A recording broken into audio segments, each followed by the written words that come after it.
Hey everyone. So in this video I would like to talk about why you need to poke holes even when you're making mold candles or pillar candles using soy wax.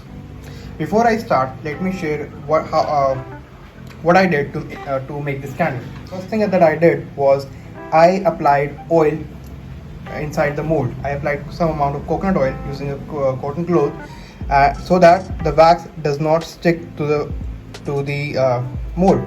As you can see, it is already ready to be popped out. Another thing that I did was I used 80-20 composition of soy wax and soy flakes, that is 80% soy chunks and 20% soy flakes.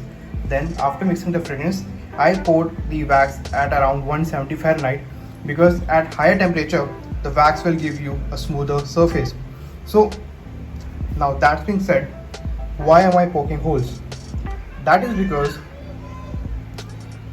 soy wax have a characteristic which causes cracks as well as air pockets in the candle, and to ensure that there are no hidden air pockets inside the candle, what I did was I poked some holes around the wick using a nail cutter.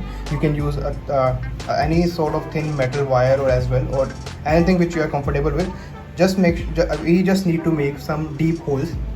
And now what I'm going to do is, like if you see, when we are making a jar candle, we usually use a heat gun, but in this case we are not going to use a heat gun because that will actually ruin the candle and add and it will make the wax stick to the jar, to the mold. So that is why what we are going to do is we are going to double pour to fill the holes. So watch carefully. So I'm going to just slowly pour wax. So another thing that you should notice is that I'm not filling the wax till the edges because I do not want a separation line formed in the candle. And I just poured the wax into the middle, and that's it. And now I'm going to let it cool down, and then once it cools down completely, I'll take it out. So before I do that, let me just ensure the wax is going inside the holes.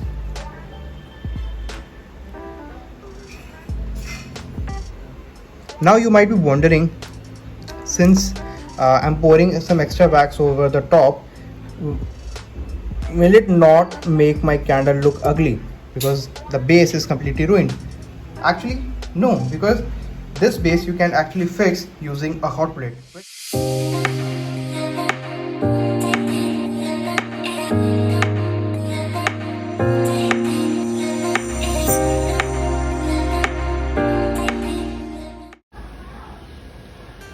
So this is what the final result is going to be. What I did here was I used a hot plate and I rubbed the candle on the hot plate till the all the uneven surface gets melted off. Then I used a cotton cloth to simply wipe it off, and this is what you're going to get.